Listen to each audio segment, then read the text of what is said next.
আমি কয়েকদিন আগে অ্যাডোবি ফটোশপের গুরুত্বপূর্ণ এবং সিক্রেট 5টা সেটিং নিয়ে একটা ভিডিও পাবলিশ করেছিলাম। সেই ভিডিওটা আপনারা অনেকেই পছন্দ করেছেন।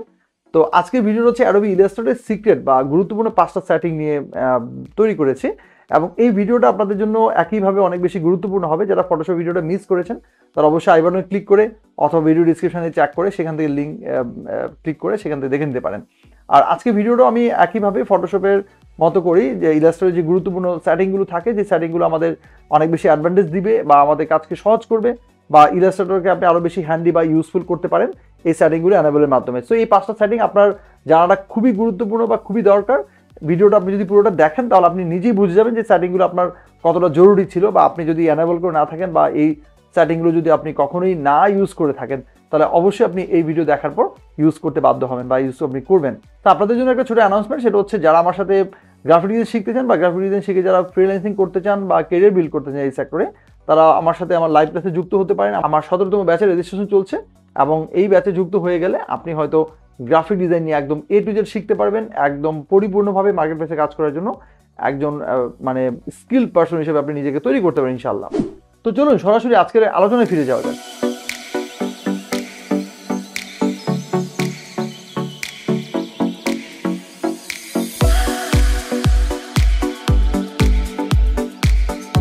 হেই, ওয়েলকাম ব্যাক ওয়ান্স এগেইন। আমি এস এম জয়, আপনাদের সাথেই আছি। আজকে প্রথম যেই ইলাস্ট্রেটরের প্রথম যে সেটিংটা রয়েছে সেটা খুবই গুরুত্বপূর্ণ। আমার মনে হয় এটা সবার খুব প্রয়োজন হবে বা সবাই অনেক বেশি পছন্দ করবে। সো সেটিংটা হচ্ছে, ধরেন আমরা একটা শেপ যদি এখানে ক্রিয়েট করি, এখানে একটা আমি জাস্ট একটা রেক্টেঙ্গেল ক্রিয়েট করেছি। সো আমরা কি করি, যে কোনো রেক্টেঙ্গেল বা যে কোনো শেপ, যে কোনো টেক্সট হতে পারে, যে কোনো এলিমেন্টস হতে পারে, ডিজাইন এলিমেন্টস, আমরা অনেক সময় রাইট অ্যারো কি প্রেস করে বা লেফট অ্যারো কি, ডাউন অ্যারো কি, আপ অ্যারো কি প্রেস করে মুভ করি। সো এই মুভমেন্টগুলো আসলে কীভাবে ফিক্স হয়, মানে কতটুকু মুভ করবে এটা আমরা কীভাবে আসলে ঠিক করতে পারি। যদি আমি এখানে শিফট প্রেস করে দিই, দেখা যাচ্ছে একটু বেশি যাচ্ছে। নর্মালি রাইট অ্যারো কি লেফট অ্যারো কি প্রেস করলে একটু অল্প জায়গা যাচ্ছে। সো আমি যদি চাই যে এই যে যাওয়ার যেই অপশনটা, যে মুভমেন্টের যেই পজিশনটা, এটা আমি বাড়াতে অথবা কমাতে, এটা আমি কি পারি? এটা হয়তো অনেকেই জানতেন না, আজকে আমি দেখাই। সো আমার মনে হয় আপনারা আজকে থেকে পারবেন। এডিটে যাব এবং প্রেফারেন্স থেকে আমরা যাব হচ্ছে জেনারেলে যাওয়ার প্রথম যে অপশন আছে দেখেন, কিবোর্ড ইনক্রিমেন্ট 1 পিক্সেল দেওয়া আছে। সো এখানে 1 পিক্সেল মানে 1 পিক্সেল করে এতক্ষণ যাচ্ছিল। এটা যদি আমরা বাড়িয়ে দিই, যদি আমি ধরেন এটাকে 50 পিক্সেল যদি একেবারেই দিয়ে দিই, তাহলে দেখা যাবে 50। আমি পিক্সেল লেখা না লিখলেও হবে। তারপর আমি যদি লিখে দিই, দেন আমি যদি এখানে ওকে দিয়ে দিই, এবার দেখবেন আমি জাস্ট যখন ক্লিক করতেছি, মানে রাইট অ্যারোকে প্রেস করতেছি, দেখেন 50 পিক্সেল পর্যন্ত এটা মুভ করতেছে। এবং আপনারা যদি এখানে ট্রান্সফর্মের যে অপশন আছে এখানে দেখেন, এক্স এবং ওয়াই অ্যাক্সিস আপনি যদি দেখেন তাহলে দেখবেন যে এক্সে দেখেন এখানে 98, এবং দেখবেন এখন এটা বেড়ে গিয়ে এখন অনেক বেশি হয়ে গেছে। 50 পিক্সেল পর্যন্ত কিন্তু এটা জাস্ট মুভ করতেছে, যে কোনো জায়গায় 50 পিক্সেল পর্যন্ত মুভ করবে। সো এইভাবে আপনি এখান থেকে যে কোনো সময় আপনার যে কোনো প্রয়োজনে আপনি এই পিক্সেলগুলো বা ইঞ্চিস, আপনার যদি মনে হয় যে আপনি 5 ইঞ্চি করে নেবেন বা 2 ইঞ্চি করে নেবেন, তাহলে আপনার মনে হলো আপনি এখানে 2 ইঞ্চি করে নেবেন। সো 2IN যখন লিখবেন দেখবেন এটা অটোমেটিকলি ক্যালকুলেট হয়ে এটা পিক্সেলে কনভার্ট হয়ে গেছে। সো আমরা জানি 1 পিক্সেল সমান 72, মানে 1 ইঞ্চি সমান 72 পিক্সেল। সো এখানে 2 ইঞ্চি মানে হচ্ছে 144 পিক্সেল। সো আপনি যদি এখানে আবার 1 ইঞ্চি লেখেন তাহলে দেখবেন এটা 1 ইঞ্চি মানে 72 পিক্সেল পর্যন্ত কমপ্লিট মানে কভার করতেছে। এবার আপনি এখানে মিলিমিটার যদি চান তাহলে আপনার এখানে 5 মিলিমিটার দরকার। সো 5 mm যখন আপনি লিখবেন তখন দেখবেন এটা 5 মিলিমিটার পর্যন্ত কাউন্ট হবে। That means 14.something pixel. এখন দেখবেন এটা জাস্ট হচ্ছে 1 মিলিমিটার পর্যন্ত, মানে 5 মিলিমিটার পর্যন্ত এখানে মুভ করবে। তো এই সেটিংটা আমার মনে হয় আপনাদের খুব প্রয়োজন হবে। তো আজকে 2 নম্বর যে সেটিংটা সেটা অনেক বেশি গুরুত্বপূর্ণ, সেটা আমার মনে হয় আপনাদের আরও বেশি পছন্দ হবে। অ্যাকচুয়ালি আমরা যখন কোনো ডিজাইন করি, আর্টবোর্ডে কোনো ডিজাইন করতেছি, এবং ডিজাইন করতে গিয়ে কিছু এলিমেন্টস বা ডিজাইন এলিমেন্টসগুলো ফন্ট হতে পারে বা কোনো একটা শেপ হতে পারে, আমাদের দেখা যাচ্ছে আমাদের আর্টবোর্ডের বাইরে চলে যায় বা আমরা রাখতে চাই। যেমন ধরেন এই অংশটুকু আমি চাই না আমার প্রিন্টের মধ্যে আসুক বা দেখা যাক। সো দেখা যাচ্ছে প্রিন্টের মধ্যে না আসলে অনেক সময় এই জিনিসগুলো বাড়তি থাকার কারণে আমার দেখতে একটু ভালো লাগে না, একটু খারাপ লাগে। দেখা যাচ্ছে আমি এখানে কিছু ডিজাইন করলাম, সেটা আমার অর্ধেক বাইরে গিয়ে দেখা যাচ্ছে। সো এই জিনিসটা যদি আমরা দেখতে না চাই তাহলে আমরা এটাকে ট্রিম ভিউতে আমরা এটাকে রাখতে পারি, তাহলে দেখা যাবে বাইরের এক্সট্রা অংশগুলো দেখা যাবে না। কি করতে পারি, আমরা ভিউতে যাব, সেটিংটা এখানে ঠিক করার জন্য ভিউ থেকে ট্রিম ভিউতে প্রেস করে দিলে দেখা যাবে আমাদের ওই আর্টবোর্ডের বাইরে যত কিছু আছে বা যাই আমরা ডিজাইন করবো, যাই আমরা রাখবো বা নতুন করে অ্যাড করবো, সেটা আমার দেখা যাবে না। আমি যদি আপনাদেরকে একটা ফ্রেশ জায়গাতে এনে যদি আপনাদেরকে দেখাই, ধরেন এখানে আমি একটা আর্টবোর্ডের মধ্যে একটা হচ্ছে শেপ ক্রিয়েট করলাম, এবং এটা যদি আমি এখানে ড্র্যাগ করে পাশে নিয়ে যাই, দেখা যাবে আমার আর্টবোর্ডের বাইরে যে অংশটুকু সেটা দেখা যাচ্ছে না। যখন এটাকে আবার শো করতে চাইবো, আমি ভিউতে যাবো, সেটিং এর মানে এখানে আবার ট্রিম ভিউতে আমি যদি এখানে ডিসেবল করে দিই তখন এটা দেখা যাবে। সো এই ফিচারটা আমার মনে হয় আপনাদের জন্য খুব গুরুত্বপূর্ণ হবে, বা এই সেটিংটা আপনারা যদি করে নেন তাহলে ডিজাইনের ক্ষেত্রে এক্সট্রা কিছু অ্যাডভান্টেজ আপনারা পাবেন। এবার যে সেটিংটা সেটা আরও বেশি গুরুত্বপূর্ণ, প্রত্যেকটা সেটিং আসলে অনেক বেশি গুরুত্বপূর্ণ, এমনভাবে সাজিয়েছি আমি। আমরা যদি এডিটে যাই এবং এডিট থেকে প্রেফারেন্সেস আবারও দেন, আমরা যদি জেনারেলে প্রেস করি তাহলে দেখেন এখানে দুইটা অপশন আমি একসাথে দেখাবো, একটা হচ্ছে স্কেল কর্নার্স, একটা হচ্ছে স্কেল স্ট্রোকস, আমার স্ট্রোকস অ্যান্ড ইফেক্টস। সো দুইটা অপশন এখানে এনেবল করা আছে। আমি যদি দুইটাকে ডিসেবল করে দিই, আমি যদি এটাকে স্কেল কর্নার্সটাকে যদি এখানে আনেবল মানে আনচেক করে দিই এবং যদি স্কেল স্ট্রোকস অ্যান্ড ইফেক্টসে যদি আমি আনেবল করে দিই, মানে আনচেক করে দিলাম, দেন আমি যদি এখানে ওকে দিয়ে দিই তাহলে কি হবে দেখেন, এটা নর্মালি আমি যদি এটাকে এটার স্ট্রোক হচ্ছে এখানে 14 পিক্সেল, মানে 14 পিটি আর কি, সরি এখানে পিটি দেওয়া আছে। সো 14 পিটি যদি এটাকে আমি এখানে বড় করি তাহলে দেখা যাচ্ছে এটা কিন্তু 14 পিটিতেই আছে। আই মিন যদি আপনি কোনো স্ট্রোক ইউজ করেন সেটা ছোট করেন আর বড় করেন, আপনি যাই করেন ওইটা কিন্তু সেম থাকবে। এবং একই সাথে যদি এটাকে আমি রেডিয়াস করি কর্নারটাকে, তো আমি এই কর্নারটাকে এতটুকু রেডিয়াস করলাম, এখন যদি এটাকে ছোট করি তাহলে দেখা যাচ্ছে এটা কিন্তু আমার একটা নির্দিষ্ট সাইজ পর্যন্ত কিন্তু আমার এই রেডিয়াসটা কিন্তু চেঞ্জ হচ্ছে না। আই মিন যতটুকু থাকার অতটুকু কিন্তু আমার এখানে রয়েছে। সো আমরা যদি জাস্ট বারবার এডিট থেকে প্রেফারেন্স আনতে না চাই, সো কন্ট্রোল কে প্রেস করতে পারি, কিবোর্ড শর্টকাট। সো প্রেফারেন্সে চলে আসছে এবং জেনারেল থেকে আমরা যদি এখানে স্কেল কর্নার্স অ্যান্ড দেন হচ্ছে স্কেল স্ট্রোকস অ্যান্ড ইফেক্টস যদি প্রেস করে ওকে দিয়ে দিই, এবার দেখেন ঘটনাটা কি ঘটছে। এখানে কিন্তু 14 বিটি এখনো আছে, যদি এটাকে আমি ছোট করি, আই মিন দেখেন ছোট করার সাথে সাথে কিন্তু স্ট্রোকটা কমে গেছে এবং দেখেন এখানে 6 পয়েন্ট সামথিং হয়ে গেছে। অনেক যদি বড় করি তাহলে দেখা স্ট্রোক কিন্তু অনেক বেশি বেড়ে গেছে। আমার সাইজ রিসাইজের সাথে সাথে রিস্কেলের সাথে সাথে কিন্তু আমার এই মানে এইখানের যে আমার স্ট্রোকটা হচ্ছে সেটা কিন্তু পরিবর্তন হয়েছে। একই সাথে আমার যে এখানে আমি যেই রেডিয়াসটা করেছিলাম, যেটা আমি এখানে রাউন্ড করেছিলাম, আই মিন হচ্ছে যেই চারপাশে যে কর্নারটা রেডিয়াস করেছি সেটাও কিন্তু আমি একইভাবে দেখেন এখানে রিসাইজ বা রিস্কেল হচ্ছে এটার সাথে সাথে। যখন ছোট হচ্ছে তখন কিন্তু এখানে চেঞ্জ হচ্ছে এবং যখন এটাকে আমি বড় করে দিচ্ছি তখন কিন্তু একইভাবে আমার এটা কিন্তু বড় হচ্ছে। যেটা বোঝার জন্য আমাদের এখানে যে রেডিয়াস একটা অপশন রয়েছে সেখান থেকে কিন্তু আমরা দেখতে পাচ্ছি, দেখেন এখানে 150 সামথিং পিক্সেলে কর্নার রেডিয়াস করা আছে। যদি এটাকে আমি ছোট করে দিই দেখেন এটা ছোট হচ্ছে, এটা 50 পিক্সেলে চলে গেছে বা পিটিতে চলে গেছে, অ্যাকচুয়ালি পিক্সেলই আছে। দেন আমি যদি এটাকে আবার বড় করি তখন দেখা যাচ্ছে এটা কিন্তু 200 প্লাস ক্রস করেছে।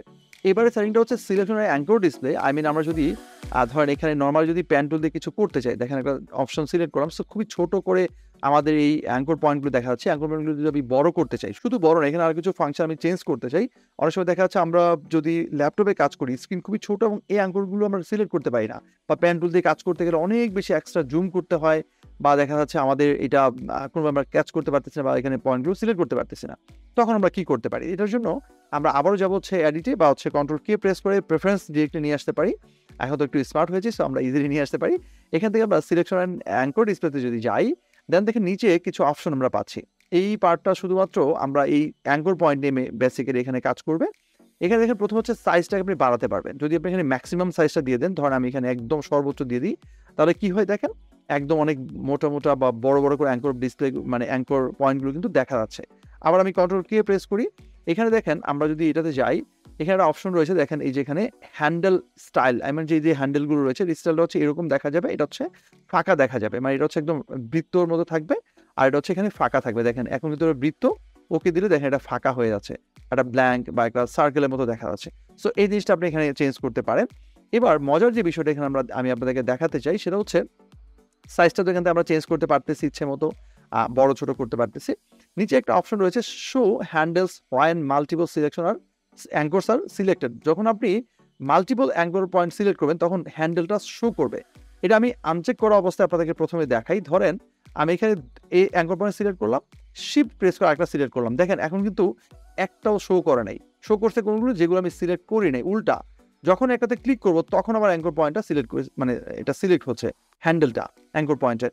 আমি যদি চাই যে মাল্টিপল যখন সিলেক্ট করতেছি তখন আমার দুইটাই সিলেক্ট হবে বা হ্যান্ডেলগুলো আমার শো করবে, কারণ আমি তো দুইটাতে সিলেক্ট করার পর কিছু কাজ করতে চাই, তাই না? সো এটার জন্য আমরা কন্ট্রোল কে আবারও প্রেস করি এবং অ্যাঙ্কর অপশনে যাই, সিলেকশন অ্যাঙ্কর ডিসপ্লে, সেখান থেকে গিয়ে হচ্ছে আমরা শো হ্যান্ডেলস এই অপশনে যদি আমরা এখানে এনেবল করে দিই, দেন যদি এখানে ওকে দিয়ে দিই, এবার দেখেন আমি যখনই একটা পয়েন্টকে সিলেক্ট করবো দেন শিফট প্রেস করে যখন অ্যানাদার সিলেক্ট করবো, দেখেন দুইটা হ্যান্ডেলই কিন্তু এখন শো করতেছে, আই মিন সিলেক্টেড। সো এখন যদি আপনি এটাকে কাজ করতে চান তাহলে দেখা যাবে দুইটা থেকেই আপনি কিন্তু ইজিলি কাজ করতে পারতেছেন। তার মানে দুইটা অপশনে আপনার ইজিলি কাজ করার জন্য রেডি এবং আপনি দুইটা অ্যাঙ্কর পয়েন্টে কিন্তু ভিজিবল এবং হ্যান্ডেলগুলো এখানে ভিজিবল। সো এই জিনিসটা আমার মনে হয় আপনারা চেঞ্জ করে বা আপনাদের প্রয়োজন মতো আপনারা ব্যবহার করতে পারবেন। সো আমার মনে হয় এই সেটিংটা আপনাদের জন্য খুব গুরুত্বপূর্ণ হবে, এবং বিশেষ করে যারা ছোট অ্যাঙ্কর পয়েন্ট থাকার কারণে যারা কাজ করতে পারছিলেন না বা একটু ঝামেলায় পড়তেছিলেন পেন টুল দিয়ে কাজ করতে, তাদের জন্য অনেক বেশি ইফেক্টিভ হবে বা তাদের জন্য ইজি হবে। প্লাস হচ্ছে যারা মাল্টিপল অ্যাঙ্কর পয়েন্ট সিলেক্ট করে কোনো একটা হ্যান্ডেলকে মডিফাই করতে চান তাদের জন্য গুরুত্বপূর্ণ হবে। তো আজকের 5 নম্বর যে সেটিংটা রয়েছে সেটা অনেক বেশি গুরুত্বপূর্ণ, এবং সেটা হচ্ছে ধরেন আমরা কোনো একটা নতুন করে যখন আমরা কোনো পেন টুল দিয়ে অথবা কোনো একটা শেপ ক্রিয়েট করতেছি, খুবই ছোট একটা অ্যাঙ্কর পয়েন্ট নিচ্ছি বা পেন টুল দিয়ে কিছু তৈরি করতে, তখন আমাদের একটা সমস্যায় পড়তে হয়। সেটা হচ্ছে কি, সে ধরেন আমি যদি একটু আপনাদেরকে দেখাই, ধরেন এটা আমি অনেক বেশি জুম করেছি, এখানে আমি 64,000% জুম করেছি, এবং খুব সূক্ষ্ম একটা আমাকে অ্যাঙ্কর পয়েন্ট নিতে হচ্ছে বা একটা কিছু তৈরি করতে হচ্ছে। সো দেখা যাচ্ছে আমি এখানে দেখেন আমি এই মিড পয়েন্টে কোনো অ্যাঙ্কর পয়েন্ট নিতে পারছি না। কেন নিতে পারছি সেটা আমি আপনাদেরকে দেখাই। দেখেন ক্লিক করে নিতে পারছি না। কোত্থেকে পারতেছি? আমি যখন এই যে এখানে ক্লিক করতেছি তখন আমি একটা অ্যাঙ্কর পয়েন্ট নিতে পারতেছি। আমি একটা নির্দিষ্ট জায়গা থেকে অ্যাঙ্কর পয়েন্ট নিতে পারতেছি। তো আমি যখন কোনো অ্যাঙ্কর পয়েন্ট নিচ্ছি, ধরেন আমি এখান থেকে কোনো একটা অ্যাঙ্কর পয়েন্ট নিচ্ছি, সো পরের অ্যাঙ্কর পয়েন্টটা আমি কোথায় নিচ্ছি সেটা কিন্তু আমি এখানে আমার একটা নির্দিষ্ট মানে দূরত্ব আমাকে দেখাচ্ছে। মানে আমি 1 পিক্সেলের কম কিন্তু আমি ডিসটেন্স ক্রিয়েট করতে পারছি না, আমি নিতে পারছি না। সো আমাকে যদি এর পরেরটা নিতে হয় তাহলে আমাকে 1 পিক্সেল পর্যন্ত আমাকে দূরে থাকতে হচ্ছে। আমি আপনাদের যদি একটা জিনিস দেখাই, ধরেন আমি এখানে একটু যদি ছোট করে দিই, এবং দেখেন এই যে এখান থেকে আমি কিন্তু কোনো ধরনের শেপ আমি এখানে ক্রিয়েট করতে পারবো না, ছোট কোনো শেপ। আমাকে মিনিমাম 1 পিক্সেলের একটা শেপ আমাকে ক্রিয়েট করতে হচ্ছে, মানে 1 পিক্সেল বাই 1 পিক্সেল। দেখেন এখানে 1 পিক্সেল বাই 1 পিক্সেলের একটা শেপ আমি এখানে ক্রিয়েট করতে হচ্ছে। এই দেখেন এখানে আমার প্রেফারেন্স মানে ট্রান্সফর্মার এখানে দেখাচ্ছে যে y এবং h ভ্যালুতে 1 পিক্সেল বা 1 পিক্সেল, এর চেয়ে কম কিন্তু আমি এখানে কোনো ধরনের শেপ ক্রিয়েট করতে পারছি না। ইভেন আমি পেন টুল দিয়েও কিছু নিতে পারছি না। এটার রিজনটাকে, এটার রিজন হচ্ছে আমাদের এখানে একটা সেটিং রয়েছে। দেখেন ডান দিকে এখানে কি লেখা আছে? এখানে হচ্ছে align R2 pixel grid on creation and transformation. যদি এটা এনেবল করা থাকে তাহলে আপনি কোনোভাবেই 1 পিক্সেলের কম জায়গায় আপনি হচ্ছে কোনো কিছুকে মুভ করতে পারবেন না, ট্রান্সফরমেশনের কোনো সুযোগ পাবেন না, অথবা নতুন করে কোনো অ্যাঙ্কর পয়েন্টও আপনি এখানে তৈরি করতে পারবেন না। আপনাকে করতে হলে মিনিমাম আপনাকে 1 পিক্সেল দূরে কোনো একটা কিছু তৈরি করতে হবে। দেখেন আমি যদি এখানে একটা কিছু তৈরি করি, দেন আমি এই পর্যন্ত যেতে হচ্ছে, বা আমি তার চেয়ে কম জায়গায় কোনো অ্যাঙ্কর পয়েন্ট তৈরি করতে পারছি। এখানে একটা তৈরি করলাম, তারপর দেখেন এরপর নিচে এসে আমার 1 পিক্সেল দূরে যাচ্ছে। সো এটার জন্য সলিউশন হচ্ছে যখন এটাকে আমি আনচেক করে দিব, তখন দেখেন আমি ইচ্ছে মতো এটাকে খুব ছোট করে মুভ করতে পারতেছি। ইভেন এখন দেখেন আমি 1 পিক্সেলেরও কম অংশতে কিন্তু আমি মানে কম বা ছোট শেপ তৈরি করতে পারছি। দেখেন এটা 1 পিক্সেলেরও কম, এটা 0.138 বাই 138 এর মধ্যে এই ভ্যালুতে হচ্ছে একটা নতুন করে একটা শেপ আমি এখানে ক্রিয়েট করতে পারলাম। এর চেয়েও ছোট আমি কিন্তু করতে পারতেছি। ইভেন আমি এটাকে মুভ করতে চাইলে কিন্তু মুভ করতে পারতেছি, এটা মুভ করতে যে কোনো পারতেছি। যেই আমি এই অপশনটাকে এনেবল করে দিব, তখনই কি হবে দেখেন, আমি এটাকে মুভ করতে চাইলে আমাকে দেখেন 1 পিক্সেল দূরে আসতেছে। দেখেন আমি কিন্তু ট্রাই করে কোনোভাবে নিতে পারতেছি না, অনেক দূরে চলে যাচ্ছে। দেখেন 1 পিক্সেলের বেশি কিন্তু ডিস্টেন্স এখানে কিন্তু মানে 1 পিক্সেল পর্যন্ত এটা কভার করতেছে। সো আপনারা অনেক সময় সমস্যায় পড়ে থাকেন, অনেক সময় এই জটিলতায় পড়েন যে একটা পেন টুল দিয়ে নতুন করে পয়েন্ট নেওয়া অথবা কোনো শেপ ক্রিয়েট করে সেটাকে মুভ করা, এই ঝামেলায় পড়েন। সো আই হোপ আপনারা এই সেটিংটা যদি ঠিক করে ইউজ করতে পারেন, এই সমস্যাটা আপনাদের আর হবে না। আজকে সর্বশেষ এবং বোনাস একটা সেটিং আপনাদেরকে দেখাই, সেটা হচ্ছে ধরেন আমার এখানে অনেকগুলো শেপ রয়েছে এবং সবগুলো শেপ একটা গ্রুপে আছে। দেখেন এটা গ্রুপ অবস্থায় আছে। সো এটা এর মধ্যে কোনো একটা জিনিসকে আমি এডিট করতে চাই, একটা জিনিসকে যে কোনো একটাকে, তাহলে আমরা ডাবল ক্লিক করে এটাকে এডিট করতে পারছি না। আমাদের একটা অপশন রয়েছে যেটা যদি আমরা আবারও প্রেফারেন্সে যাই, যদি এডিট থেকে অথবা কন্ট্রোল কে প্রেস করে ডিরেক্টলি আমরা প্রেফারেন্স অপশনে যদি চলে আসি, দেন উপরে দেখেন ডাবল ক্লিক টু আইসোলেট একটা অপশন রয়েছে। যদি এটাকে এনেবল করে দিই তাহলে দেখেন কি হয়, ওকে দিলাম। এবার দেখেন এই গ্রুপটার ভিতরে ডাবল ক্লিক করলে যে কোনো একটা সিলেক্ট হবে, বা আপনি মাল্টিপল সিলেক্ট করতে পারেন, এর মধ্যে চেঞ্জ করে ফেলতে পারতেন। আবার ডাবল ক্লিক করে বাইরে আসলে আবার নতুন করে কিন্তু মানে আবার এটা আগের পর্যায়ে চলে যাচ্ছে। তার মানে যে কোনো গ্রুপের ভিতরে অনেকগুলো যদি শেপ থাকে, ডাবল ক্লিক করলে এটা আইসোলেট হয়ে যাচ্ছে। দেখেন লেয়ার থেকে গ্রুপটা ব্যাক করেছে, এবং এখান থেকে যে কোনোটাকে আপনি সিলেক্ট করতে পারতেছেন। ইভেন কালার চেঞ্জ করে দেওয়া, এভরিথিং আপনি এখানে করে ফেলতে পারতেছেন। যদি কোনো শেপের পরিবর্তন দরকার সেটা করে আবার বাইরে ডাবল ক্লিক করলে কিন্তু এটা আপনার নর্মাল গ্রুপে ব্যাক করতেছে। তো এই ছিল আজকে ভিডিও। আশা করি ভিডিওটি আপনাদের ভালো লেগেছে। যদি ভালো লেগে থাকে তাহলে ভিডিওটি সবার সাথে শেয়ার করতে পারেন। আপনারটা শেয়ারে হয়তো অনেকেই এই বিষয় সম্পর্কে জানতে পারবে এবং শিখতে পারবে। সেই সাথে আপনি চাইলে আমার সাথে সরাসরি আমার লাইভ ক্লাসে যুক্ত হতে পারেন, যেমন আমি ভিডিওর শুরুতে আপনাদেরকে বলছিলাম। তো সকল কিছু লিঙ্ক এবং ডিটেল ভিডিও ডিসক্রিপশনে দেওয়া আছে, সেখান থেকে চেক করে নিতে পারেন। আপনি চাইলে আমাকে ফেসবুক এবং ইনস্টাগ্রামে ফলো করতে পারেন।